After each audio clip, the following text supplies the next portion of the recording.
Estou de volta com o Premier nesse bloco visitando o ateliê de Carlos Antônio Figueiredo, o popular e famosíssimo em Mossoró, Carlos Careca.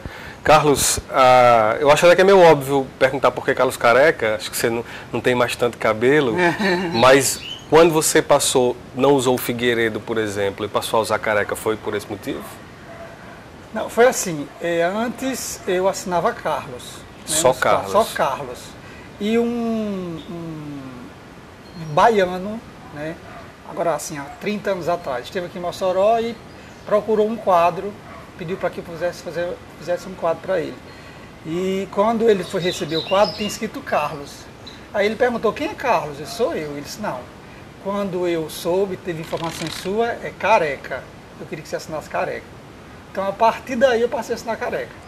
Então, antes das assinaturas de batizar seu nome artístico, já lhe chamavam de Carlos Careca, nesse caso? Não, Careca desde pequeno. Só não assinava? Só não assinava. Careca foi minha mãe que me colocou. Por quê? Você lembra? Porque eu já nasci sem cabelo. Nunca teve? Sempre não, foi? eu vim ter cabelo depois dos 2 anos. Então, ela me chamava de Carequinha, meu Carequinha. E por Careca ficou. E aos 17 o cabelo começou a cair. Então, eu tive pouco tempo de cabelo.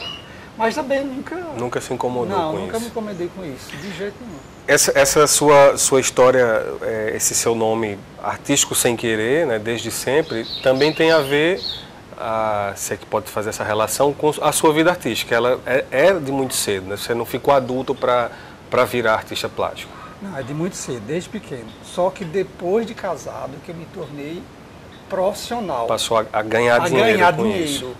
Por quê? Porque até hoje eu não tenho emprego. Sempre trabalhei para mim. Você tem esse emprego, né? Eu tenho esse emprego. Você é dono da sua empresa. Do meu trabalho, Então assim, depois que eu casei, aí eu passei a vender. Antes eu dava, às vezes era uma mixaria que a gente cobrava, uma gorjeta, como se diz. Então, a partir dessa data, eu passei a cobrar. E qual foi essa data? Quando foi o seu casamento, que marca a profissionalização do seu trabalho? Há 26 anos atrás. E o primeiro quadro, você lembra quando você pintou? Não. Era criança ainda? Não, eu tinha uns 23, 24 anos. E aí você descobriu como? Assim, rabiscando por acaso? Não, que tinha o talento, o dom para pintura? O talento desde pequeno. Quando eu fazia o primário, né? Eu me descobri assim, tinha a matéria que chamava-se desenho e os colegas da sala, né, me pediu ajuda para desenhar. Então, eu não tinha noção do que era, eu sabia que Você se destacava na escola como o cara que sabia desenhar. Exatamente. E eu ajudava todo mundo, né? Então, eu gostava de fazer isso, gosto de fazer isso. Mas aí você sempre foi autodidata, porque entre desenhar na escola e chegar a uma tela, existem 1000 técnicas, né? A tinta que você vai usar, a tela que você vai usar. Então, como é que você foi descobrindo isso? O que dava certo com o que, já que você não parou para estudar a técnica? Você foi descobrindo sozinho? Exatamente. Como? Como foi que eu descobri? Quando eu me tornei profissional, né, eu passei a receber encomenda. Então, assim, eu fui descobrindo com os trabalhos, lendo, porque não existia internet. Então eu pegava livros muito curioso, livros de arte, e começava a folhear e comparar e observar. Né? A observação na pintura é muito importante. E fui desenvolvendo estilos. Eu posso até ter um estilo.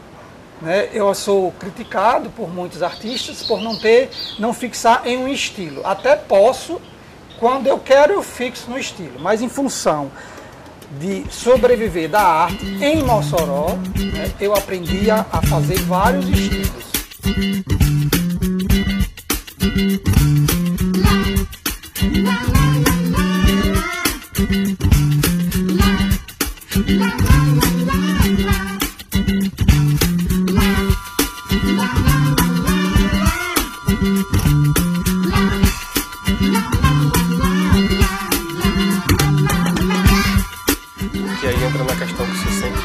Que é ter se transformado num artista comercial. O que não diminui o valor da obra nesse caso, eu imagino. Não diminui. Quem dá o valor da obra sou eu, é o artista.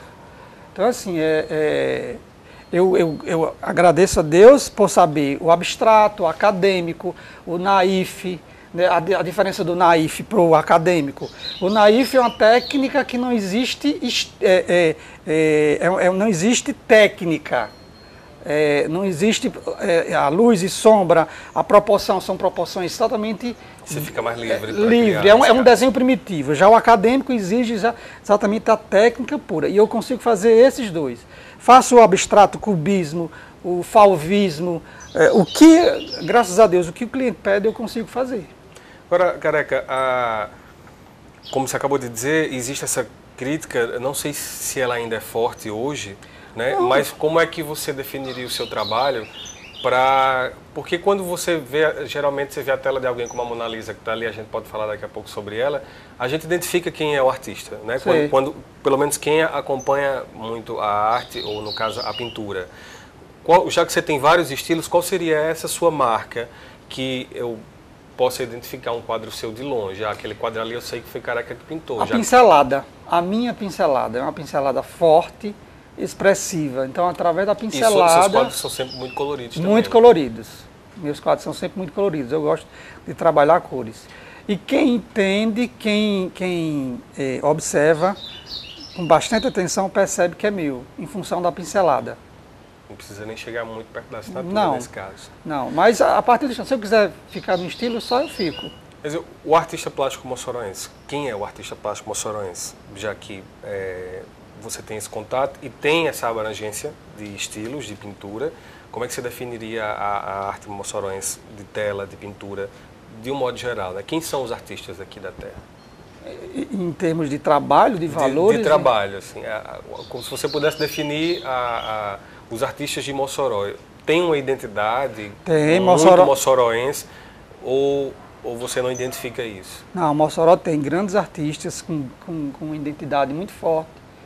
Né? E Mossoró precisa apoiar os artistas plásticos, porque Mossoró tem muita gente de expressão, muita mesmo, e bacana, gente bacana, que tem um trabalho forte, que tem prêmios fora, sabe? Então Mossoró precisa disso, fazer é para ter, não sei se ainda tem, na Fundação de Cultura, né? Porque eu já fui coordenador de artes plásticas da Fundação de Cultura, da primeira equipe, quando o Gustavo foi presidente. Eu fazia parte dessa equipe. Na época de Zuí. De Zuí. Aí assim, eu fiz parte dessa equipe e foi feito um cadastro de artistas plásticos de Mossoró.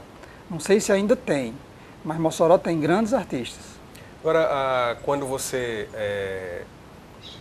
cruza com um artista desse, eu não sei se são sinceros ao ponto de lhe criticar pessoalmente.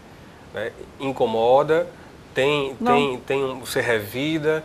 Não. Ou isso já está ultrapassado e o que importa é você vai batendo a sua obra para frente? Vou batendo a obra para frente, entrou no ouvido e saiu no outro. Né? Primeiro que para mim não existe concorrência. Você tem que mostrar seu trabalho. Né? Críticas tem, eu acho que em toda a profissão, na área de artes plásticas tem, e não é, vamos dizer assim, não é fraco, é forte. As críticas são muito grandes, mas isso nunca me perturbou, nunca me deixou triste, nunca... Eu imagino que seja muito raro ter um artista experiente, consciente de si e do que produz, que não esteja acostumado com isso, com a crítica. Né? Assim, eu tenho segurança do que eu sei. A palavra seria essa, você tem segurança... Do que eu sei fazer e do conhecimento que eu tenho. Então... Quem quiser falar, é como diz aquele ditado, quem tem boca diz o que quer, agora escuta o que não quer.